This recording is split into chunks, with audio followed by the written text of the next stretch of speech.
One thing I thought I'd never lose, he's got you.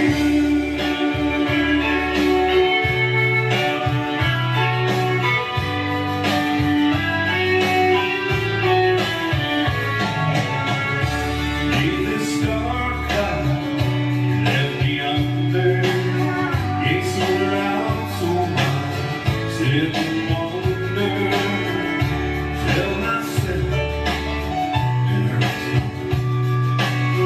how my empty heart will be forever. Oh yeah, Hold you tonight,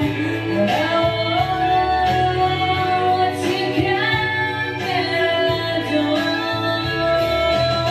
and one thing I thought I'd never lose, he's got you.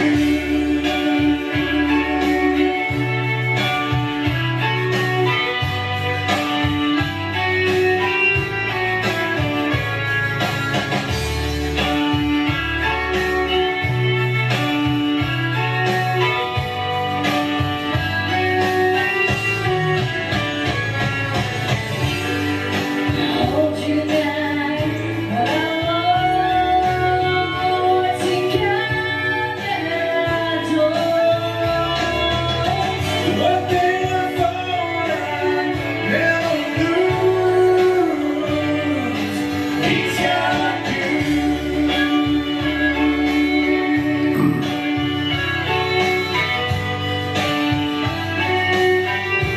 Oh, he's got you.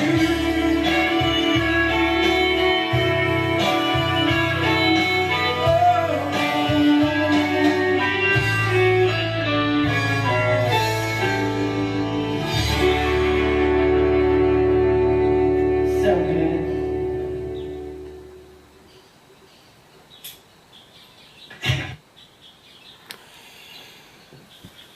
Well, folks, welcome to this 609.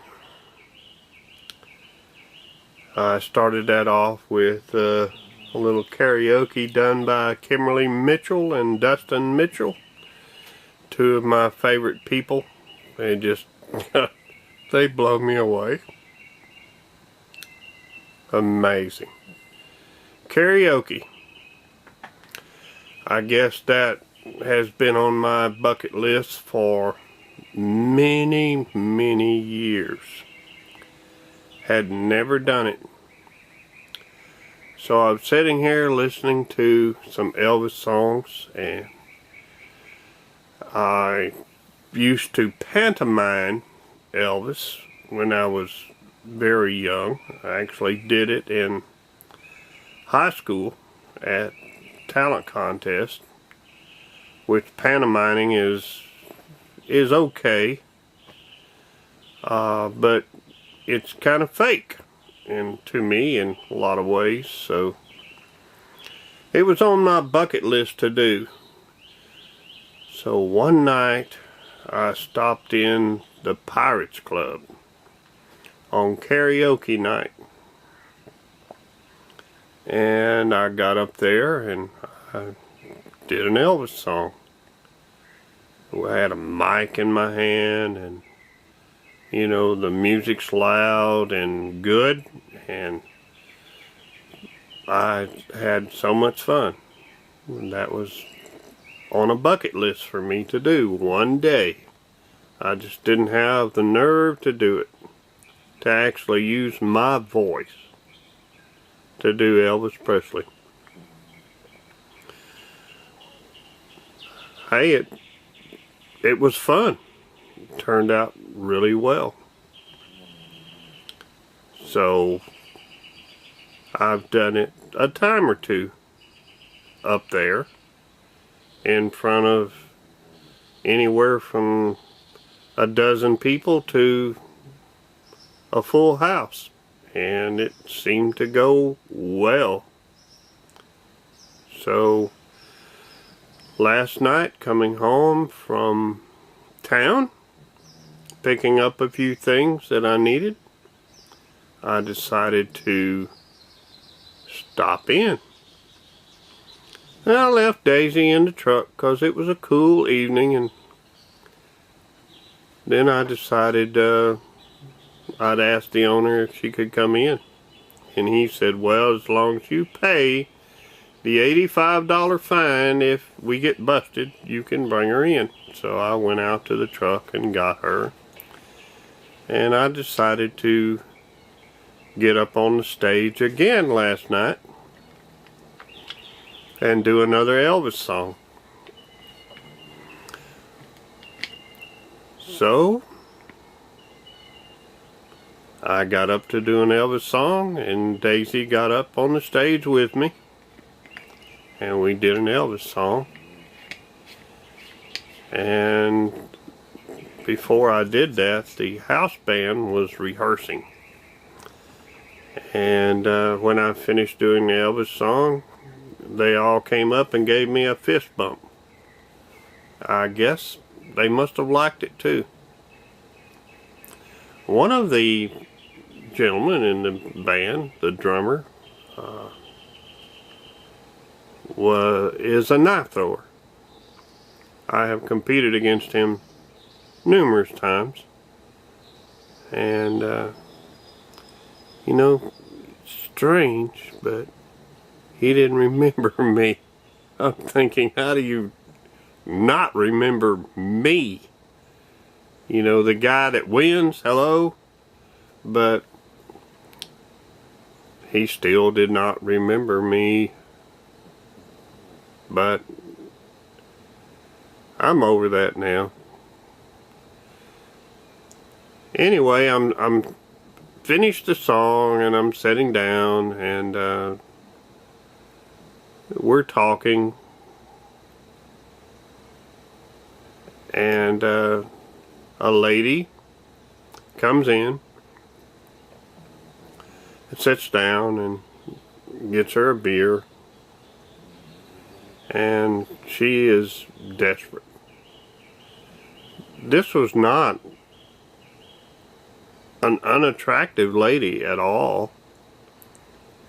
I'd say maybe 40 years old, maybe.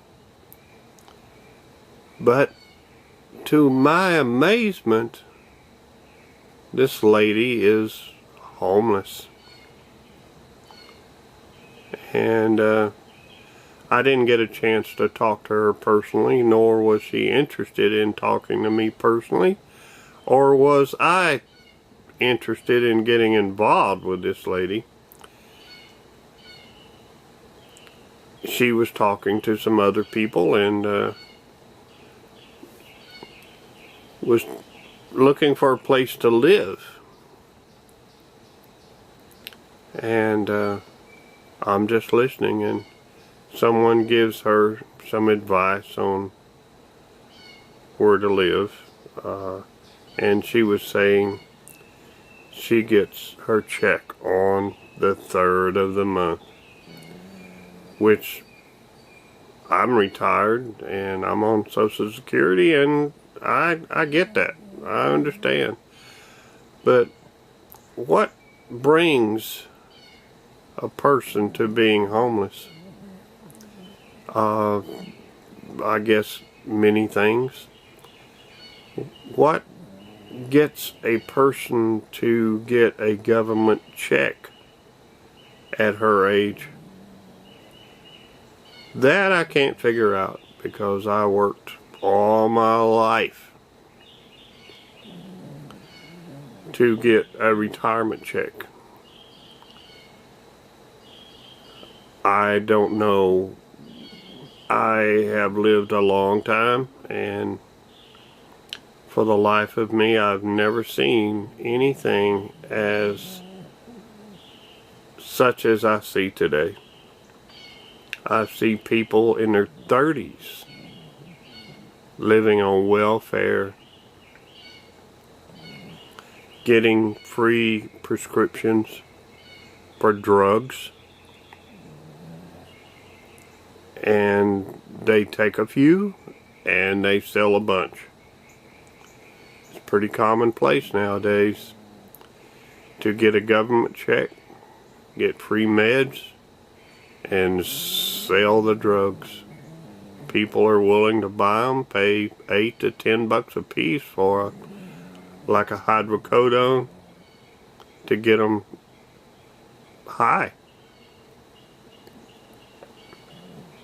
Weird, isn't it? I didn't see that much in the past. I remember cutting my hand pretty bad when I was very young. Went to the doctor and got it sewed up. Some of my brother's friends were cruising town that night, and I was going to get something to eat, and I had a couple of prescription bottles on the dash of my truck. One of them was like antibiotics, and the other one was pain pills for a severe cut I had on my hand. And I pulled up to a red light, and they pulled up beside me, and they saw the 2 prescription bottles on my dash of my truck. And they said, "What is that?" And I said, "Well, you know, I cut my hand. I went to the doctor." And they said, "Well, is that pain pills?" I went, "Well, yeah." And can we buy some? I said, "Well, all right." And I reached and got a bottle off the dash of my truck and gave them 2, one each, for like $5 a piece. I don't know what I was thinking, but it seemed like a plan at the time. But I gave them 2 antibiotic pills, and so they were happy to get them. They didn't know what they were, I guess. So later on, after I had my meal, I was going home, and they flagged me down and wanted to buy 2 more of those. Said that was the best stuff they ever got. And so I gave them 2 more antibiotic pills, and $5 a piece.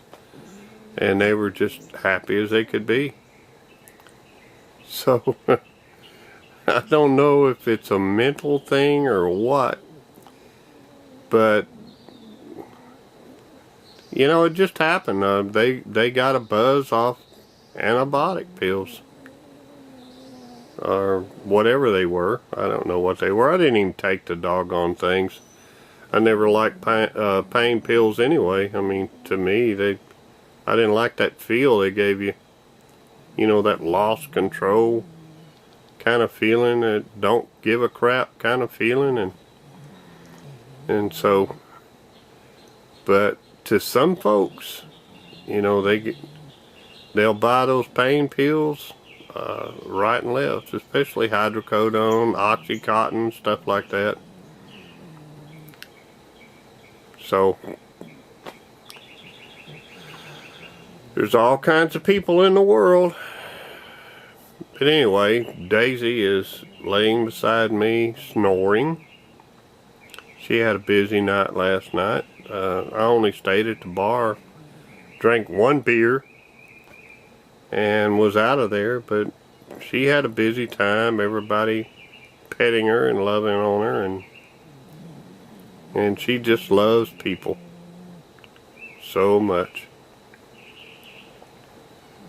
So thought I'd share those things with you. Coming at you from the RV park, inside an RV. And this was the 609. And I try to do that every few days when I've got some stuff to share with you. But yeah, I did Elvis, and guess I'll keep on doing it and practice some new songs and have fun. Like I say, I'd never done karaoke in my life, and I always wanted to get the nerve to get up there. I didn't know how it would turn out, but I had fun with it, and I got fist bumps from the house band, and I haven't been invited to play with them, but maybe I will someday. Who knows? This is Pat, and I'm signing off from the RV park in Hawkins, Texas. So y'all have a great day. Thanks for listening.